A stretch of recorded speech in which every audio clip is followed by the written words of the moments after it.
Good afternoon and welcome to our Tuesdays at 2 live with CenterVision Leadership Foundation. I am Todd Greer, Executive Director of CenterVision Leadership Foundation. I'm excited to be here again today with my good friend Brian Sooy. Brian is joining us for the third part of our series on mission-driven nonprofits. But before we get to Brian, as we do each and every week, we want to let you in on some really important information from CenterVision Leadership Foundation. As always, we want to remind you about our nonprofit performance magazine. You can find that at nonprofitperformance.org. Brian is a contributor on issue number 2, which will land on December 1st. So be attuned and keep looking for that. We're really excited because we've got some great things in store. We've got this issue that's coming out, and we're really talking about values in issue number 2. We've got some great thinkers, including just heard recently, Bishop T.D. Jakes is going to be our featured personality for issue number 2. That's an extremely exciting thing for us at CenterVision Leadership Foundation. And we are really excited because we've just found out issue number 3 is going to be focusing on millennials and generations in the nonprofit world.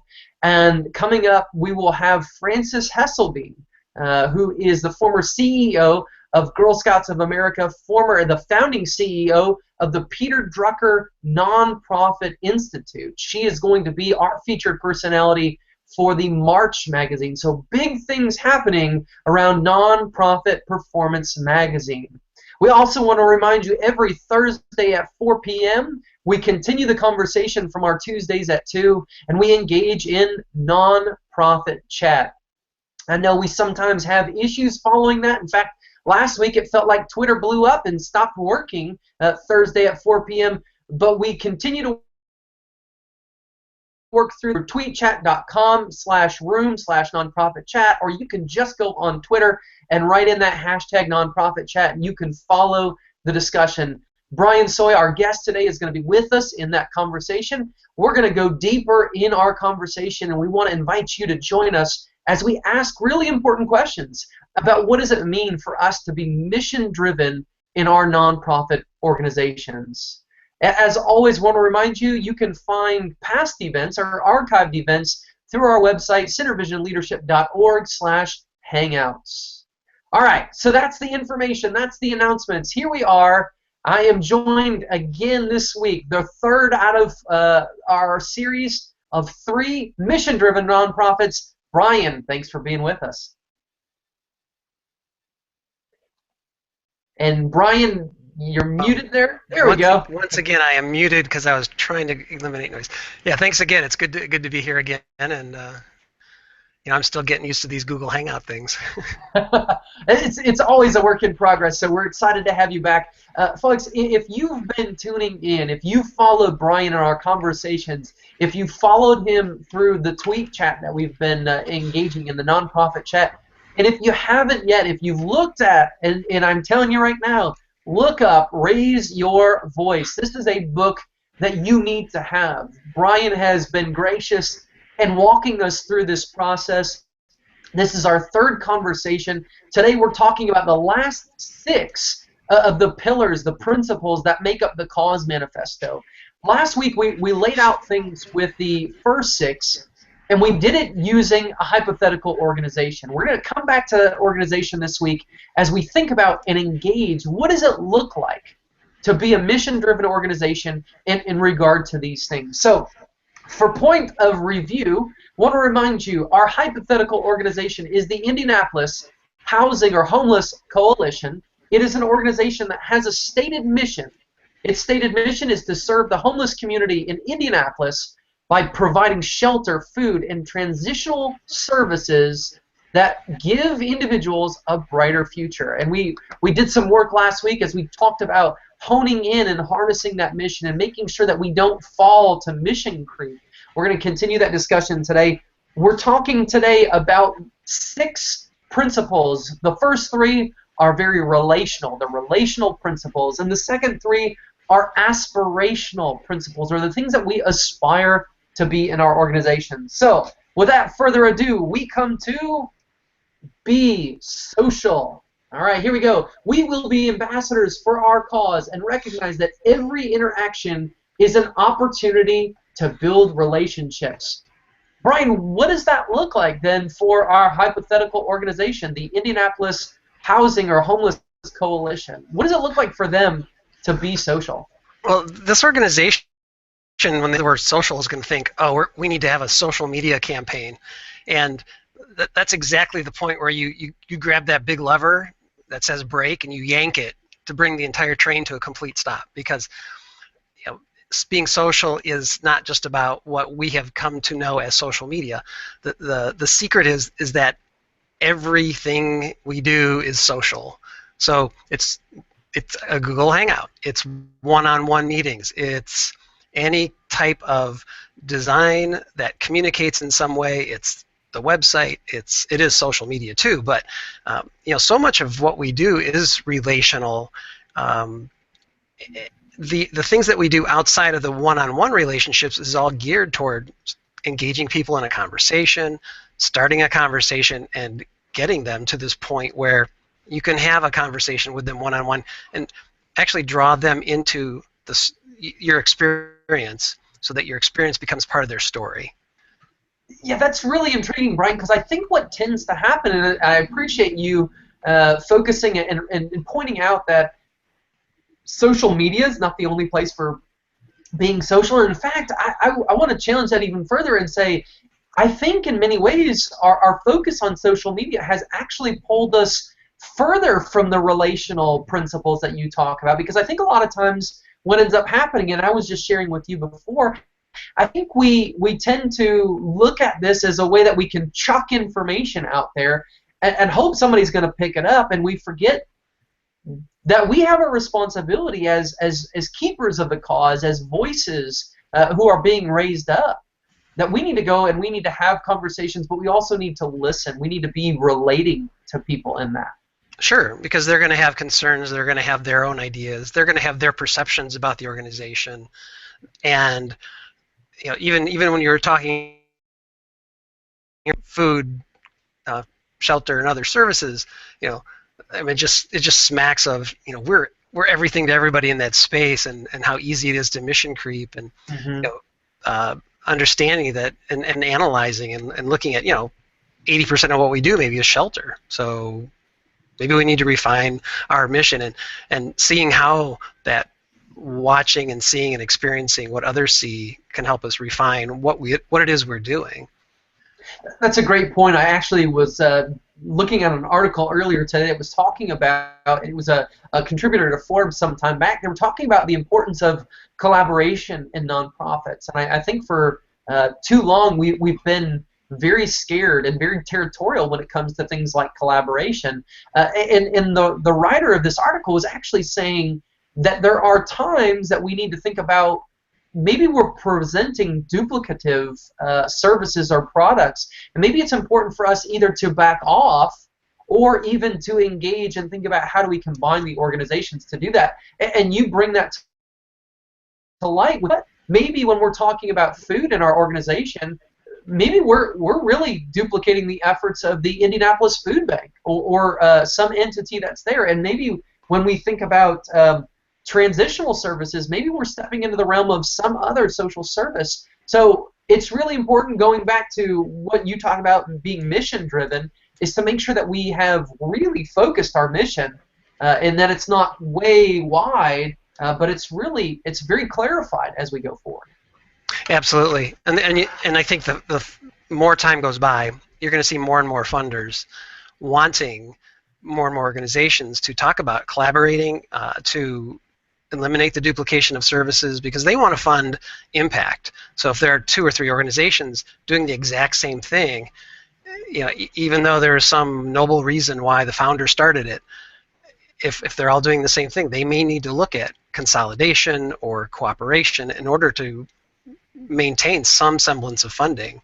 And I mean, you can already see that with United Way across the country as they've refined to income, health, and I believe education. There are groups and nonprofits that are no longer funded by the United Way, but they are being encouraged to collaborate or consolidate. Absolutely, and I think that's such an interesting thing. We've tended to be so. I'm going to again go to the word territorial. We're very careful about maintaining our funding and maintaining our dollars, but Mm-hmm. sometimes, as you pointed out when we were talking about last week, sometimes we do end up chasing the dollars, and we do increase our mission creep simply because we're chasing the funding that we believe that we need, and it's actually in many ways taking away from who we intend to be as an organization. Right, and it could be taking away from other organizations that deliver the same services, much more efficiently. That's a great point. That's a great point. And I think that brings us back to the idea, and I don't want to go into this because if I remember, it's part of the pieces we've talked about or we're getting ready to talk about. The importance of knowing to be able to measure where we're at. If we're not measuring, then we don't know what we're really accomplishing, and maybe there are others that are measuring and doing it better than we are. Sure. Yeah, it's just something that everybody just needs to have an awareness of, and it's easy to lose the awareness of that when you're so focused on the day-to-day, delivering the services, or just securing funding so you can continue another 3-6 months, a year. Definitely. Part of this relational process, and I want to move into the second of the principles that you put out, is this idea of being grateful. You say, be grateful. We will express our gratitude to our supporters, remembering that their gifts are meaningful and their generosity makes a difference. And I think that very much dovetails into the conversation that we were having about making sure that we're really bringing impact. We've got to stop looking, I think, at times about protecting our funding or even making sure that we have salaries. And we've got to look at, if we're not doing the job that we set out to do, then we've got to change, or we've got to end. Sure. And how many nonprofits do you know that have said, no, we're done, we've achieved our vision and our mission is complete? I can't think of any myself. It's once we start, we exist in perpetuity, right? Exactly. And I think there needs to be some difficult choices made, because what happens in it? The board loses interest. What if the founder is no longer around? Is the memory of why the organization exists still valid, or is the passion for why it exists still valid, or maybe it just exists because there's a large pool of money and it's paying somebody's salary, but there's really no reason for it. That's a great point. So Brian, how do we look at being grateful then in our organizations if we recognize what we just listed were a lot of the traps that are present for us in these social benefit organizations? How do we recognize and how do we engage this gratefulness then as we think about even our hypothetical organization with the homeless shelter? Well, to me, the whole idea of gratefulness goes back to the donors, and it's not so much the people who are receiving the services. It's the agency itself, going back to the donors and expressing gratitude at every step of the way. One example is the food bank that I serve on. I know the president, not the president, but our executive director signs a thank you note for every donation that's made. Last time I talked to her, she said she had a stack of 1,000 that she signed till midnight one night, because it could be a $2 donation and she'll send a thank you. It's that donor experience, so that the donor knows that their gift was meaningful. I think a lot of times, in the fervor for delivering services, for accomplishing the mission, it's like the donor's perceived sometimes as a wallet, or you may hear this in a church. They're a giving unit. Let's measure the number of giving units we have, and I hope that makes some people uncomfortable, but that is language I hear in the church. They are not giving units. We are all people. We have our own interests. I like my money. I like to also be generous with it, but I am going to be more generous with it when I know that it is appreciated, as much as with my time too. I'm more inclined to volunteer my time, which to me is more precious than money, because we have a fixed amount of time. I can go out and make more money. So if someone's just abusing me as a volunteer and not expressing gratitude for my time, shame on me for continuing to volunteer, but shame on them for not valuing the time that I am giving freely to serve whatever cause it is I'm serving. Yeah, that's a great point. I think it's important for each of us to hear some of those truths that are real for us. When we run an organization that's based around a cause, we're going to draw people in who are very passionate about that cause. And it's important for us to be able to harness that and to really be individuals that care for and genuinely steward both the monetary resources, but more importantly even the human resources, the people who come and generously give. It's important for us to make sure that we're using those things in an appropriate manner. We want to know the people that serve alongside of us and use them in a way that best uses their gifts and best takes care of their time. I think that's a really important thing. And I appreciate the thought of your executive director there at the Second Harvest Food Bank, who's willing to sign and to give that personal gratitude. I think we live in a world that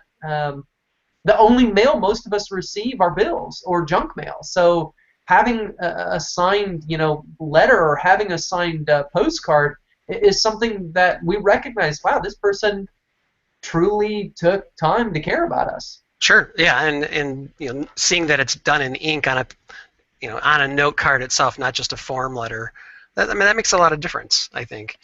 And I think this is really, this whole idea, expressing gratitude is particularly important for churches, because there is a call from the basic beliefs to serve, but the appreciation for that service is often overlooked, or the volunteers are taken advantage of. I think churches need to see people as volunteers and servants at the same time, and know they're doing it out of compassion or a dedication to that particular cause, but knowing that they have fixed time, they have full-time jobs, and not to make it more difficult for them than it needs to be for them to serve. So what I'm hearing almost is the fact that when we talk about being grateful, we're also talking about making sure that we're not putting barriers in front of the people that are serving as well. Is that correct? Absolutely, absolutely. I could go on for hours about volunteering to do something, and then that. So here's just a generic example. We volunteered to do something. My wife and I did. We rearranged our schedule on a Saturday so that at the end of the day we could show up, and we knew we were supposed to have a team together to do the. So we show up to assemble some signs, and come to find out that it had already been done by another group of volunteers a day or two earlier. But nobody bothered to call us, text us, shoot us an email. Hey, it's done. Don't worry about showing up. So not only did we rearrange an entire day, it really demotivated us, and took that desire to serve down one more level. Sure. Which is interesting, because I'm going to move into what is now our 8th principle. It's the 3rd of the relational principles. The idea here is be trustworthy. And you think about that. You say, we will seek accountability and transparency, acting and speaking in a manner consistent with our values, character, and culture. And I think that's a really intriguing one, because in the example that you just put out there, you and your wife, you didn't feel the organization was trustworthy because there wasn't a sense of transparency. There wasn't a sense of accountability in many ways, that they were taking care of you and living out their values. And I think, is that a big struggle for a lot of nonprofits as you see it, Brian? I think it is, because think about that. That's they're saying these are our values, but they're not putting them into action. So they're picking and choosing which values to put into action instead of being very holistic about it. And it's so there's that disconnect between the values, because if you read that, it's acting and speaking in a manner consistent with our values, our character, and our culture. And understandably, all organizations are made up of people, and we're all none of us are perfect, and But these are really intentional things that I think are broad enough that need to be really highly valued as important.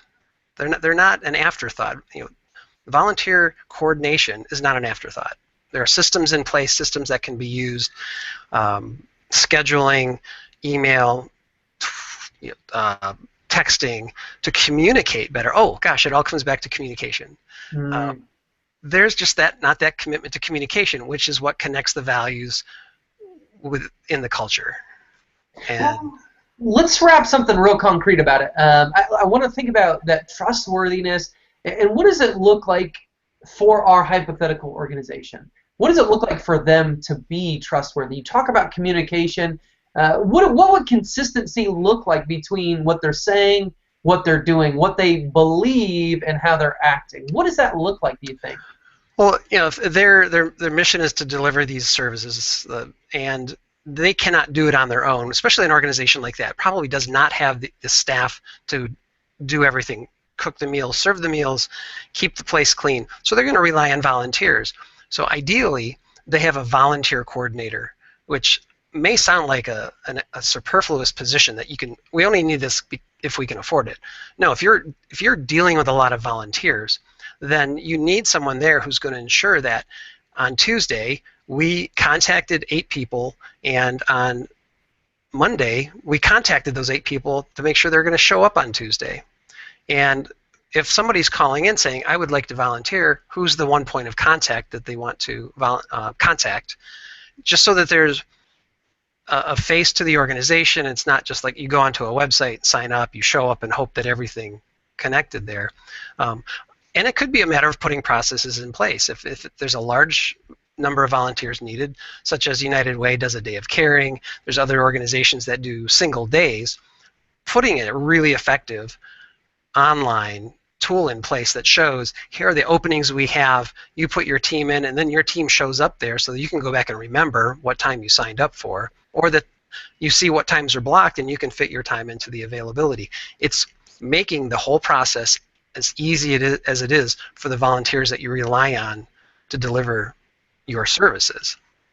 That's great. That's great. I think transparency is one of those intriguing things. I think it also extends into our leadership that we have. And again, you and I, we've had conversations before, and even going back to the beginning of our conversation 4 weeks ago on the 7th, we were talking about the recognition that communication and leadership are so connected.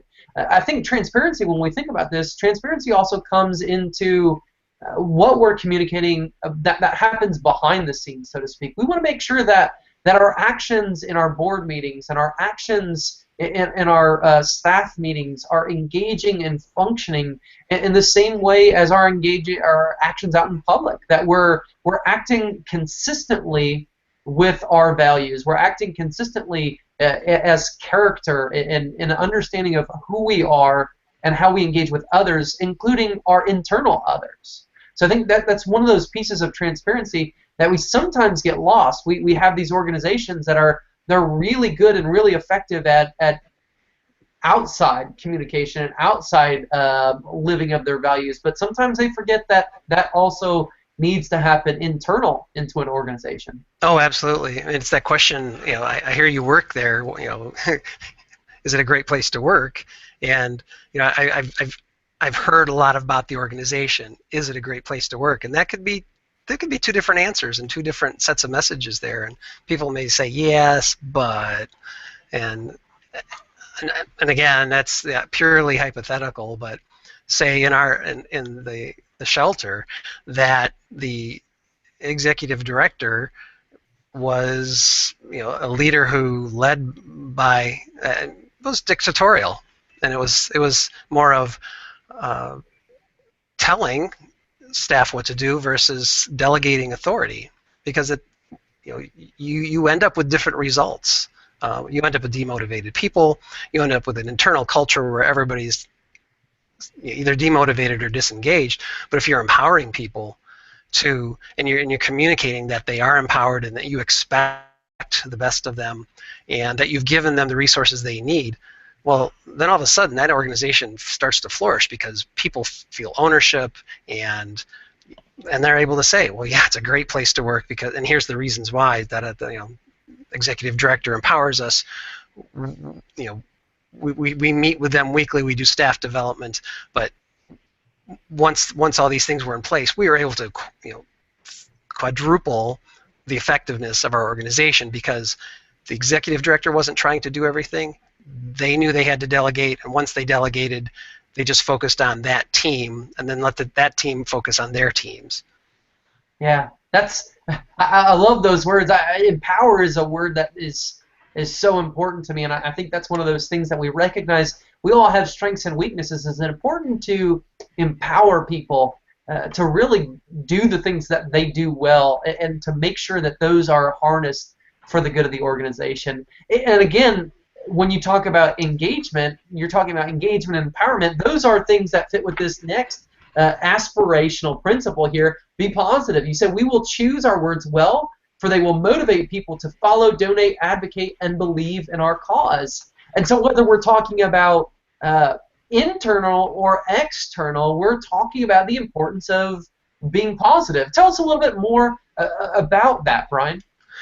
Yeah, well, just, negative words have the opposite effect of positive. So if it's internal, it is that a matter of affirming and creating a culture where people know that the leadership expects more of them possibly than they can achieve, but it's not expecting them to be perfect.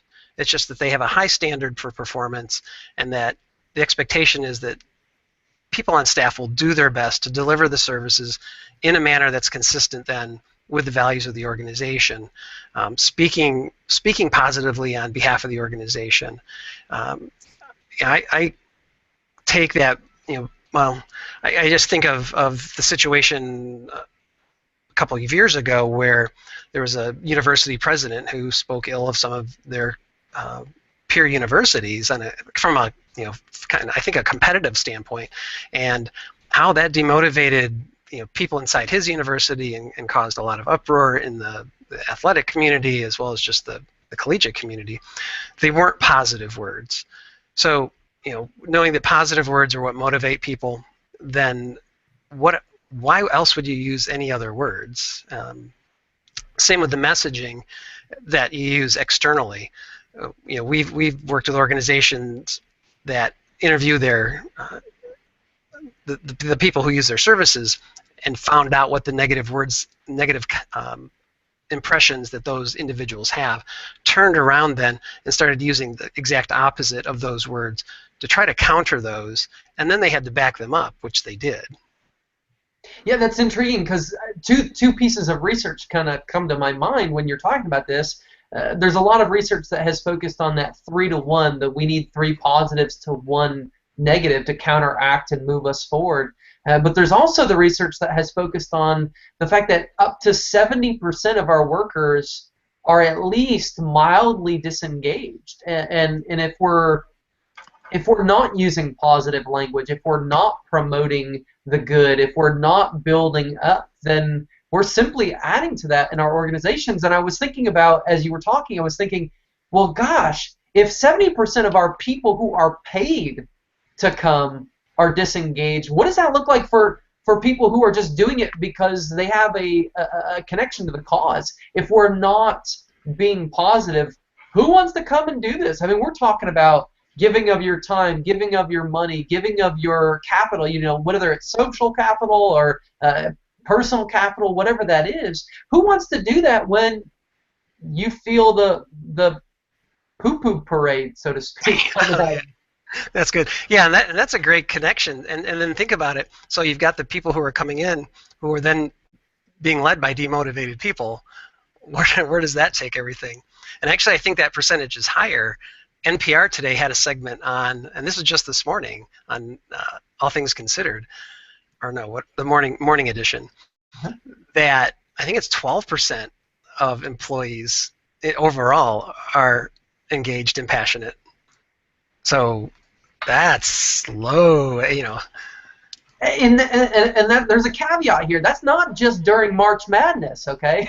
Yeah. That's not just during the Super Bowl. That's across the board. That's where it gets scary for us. And I think at the same time, it's both scary, but when we think about being aspirational, it's that opportunity that we start thinking about the opportunities that are in front of us, because we really do have a lot that we can harness if we have our eyes open to see, if we're thinking about where we're going and we think about what we know about people as a whole, then we're really able to do so much more with that. And I think that gives us a sense of power. And I'm going to move to this next principle: be powerful. We will believe our cause is meaningful and act in the belief that it has the power to change the world. And I think when we've got this connection, we recognize all that's going on, that people need something to believe in, and that they want to hope, and they want to see change, and we give them the power to act. I mean, how does anybody else change the world? There's no other way, right?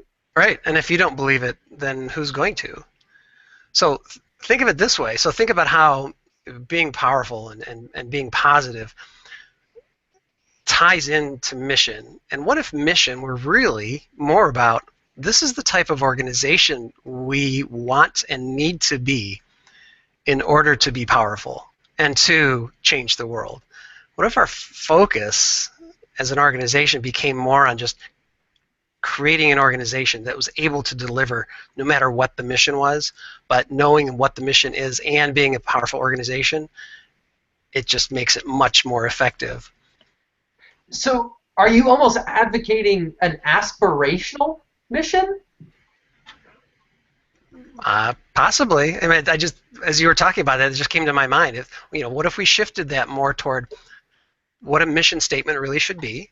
In my opinion, is that it's our internal operating guidelines. It's what guides us and drives us. That's really unique, Brian, because I'm thinking back to part of our conversation we were just having a little bit ago, where we talked about how few organizations that are nonprofits started for a purpose. When they actually reach that purpose, actually say, okay, we've done our job, we're done. Let's funnel some of our energy, our power, our resources, etc., to others who can, utilize those things, but do and move beyond where we are. So I'm thinking, if we're really talking about an aspirational mission, when we've reached that, well, then we've reached our goal. Oh, absolutely. And then what? So what aspect of mission should be succession planning or exit strategy? And that's so funny, because how many of us still, even whether it's board of directors or leadership positions or in churches, we almost think about, you have been elected or commissioned for a Supreme Court position where you're in until you die, or until you wave the white flag and say, I can't do this anymore, I'm decrepit or whatever. So that would almost create and harness more energy, because it's not, oh, by the way, you're going to be doing this forever until you die. You have a mission. Your power is recognized in completing that mission, and when that mission is complete, you're done. Sure. Or maybe it's term limits or time limits, and we're going to give it 5 years or 8 years or 10 years to accomplish this mission, and if we're not done at that point, we'll reevaluate what we need to do. So some built-in checks as to staying focused, staying on mission. But I just think there's a lot of things to consider. That we talk about mission statements, and we will do this with this audience and have this impact, without thinking about. But in order to do that, we need to be an organization where the leaders lead well and create teams that also lead well, and neglect the organizational development aspects, the leadership aspects, the internal communication aspects that affect everything outside. And those kind of insights are, to me, they're companion thoughts and topics to the overall topic of the idea of raise your voice. That's a great point, Brian. We're having so much fun here. I love this, because even as we're going through this, and you wrote it, and I've read it and played around with it and flipped it 2 ways to Sunday.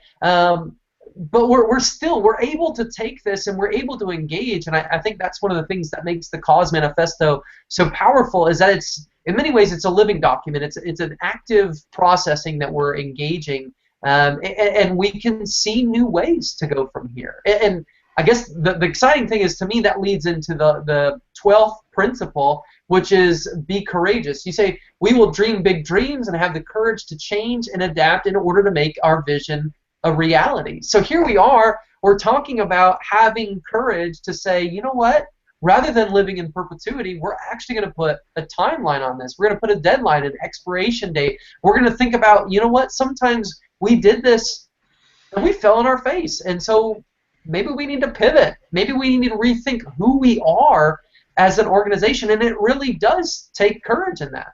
Oh yeah, or maybe you failed. You know, it was the book we were just talking about earlier.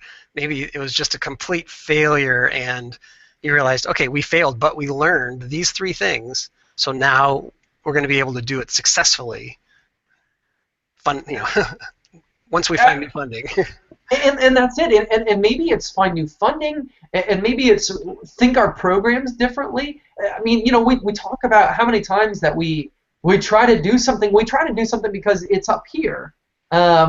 But unless we're willing to fail, we're not going to do the big things. You know, we're not going to change the world unless we're willing to do these big, hairy, audacious goals. Okay. Right. You know, until we're willing to engage those kinds of things, we're not going to change the world. And ultimately, you went back to the word impact, and our strategist that we work with all the time, Ed Bogle. Ed loves that word. He's all about impact, and he says, you know, who wants to fund something that has no significant impact?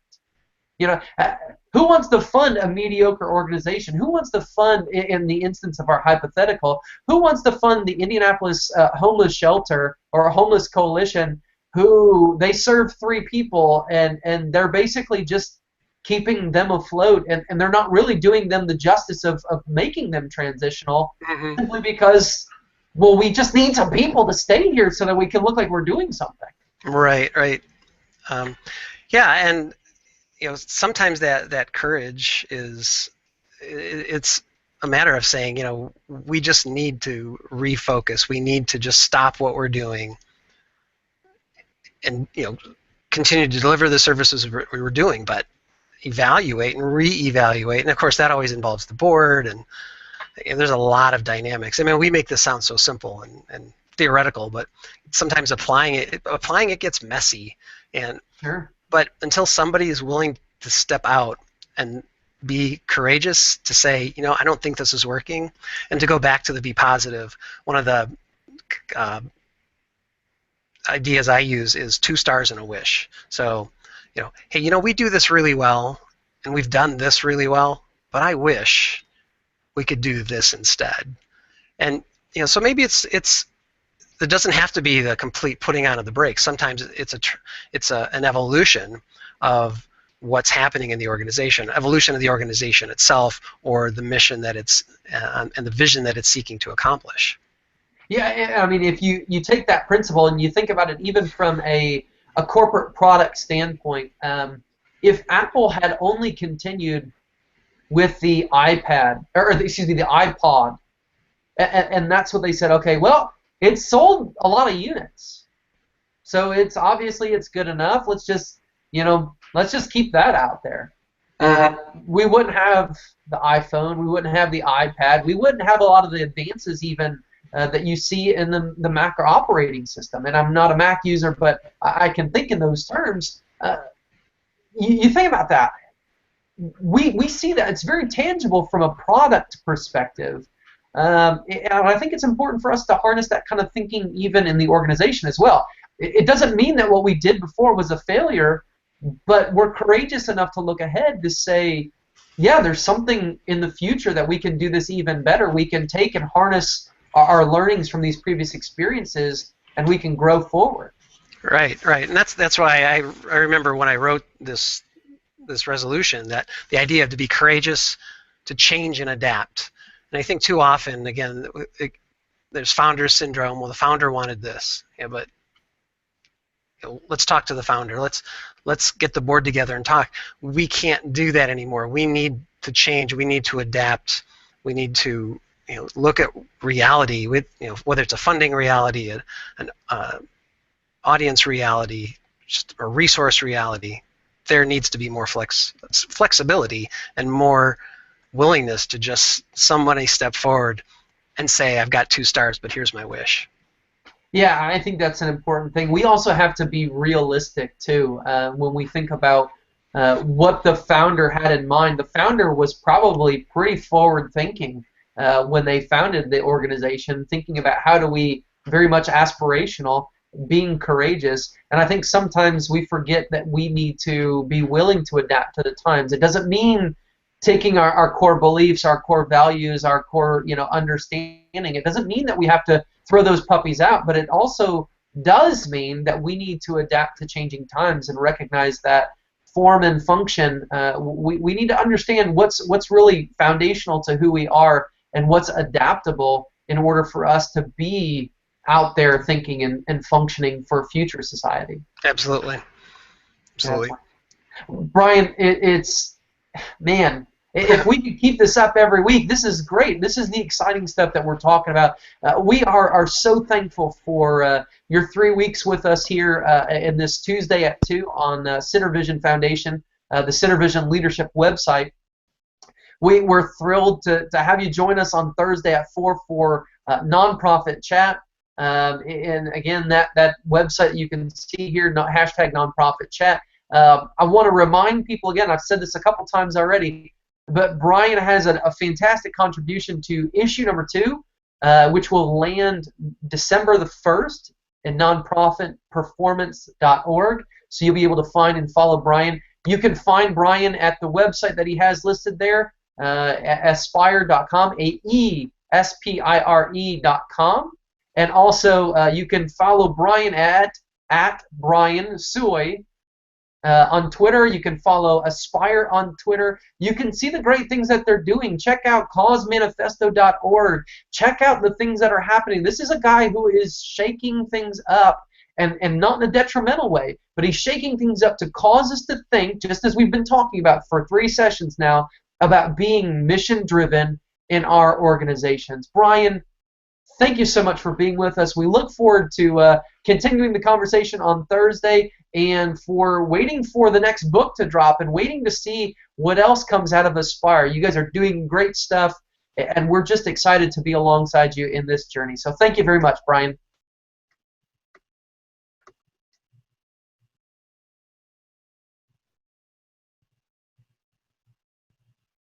So sorry.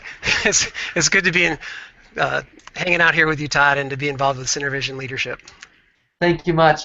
Everybody have a great day. Join us for #NonprofitChat Thursday at 4 p.m. And we'll see you again here next Tuesday at 2. Thanks a lot. Bye-bye.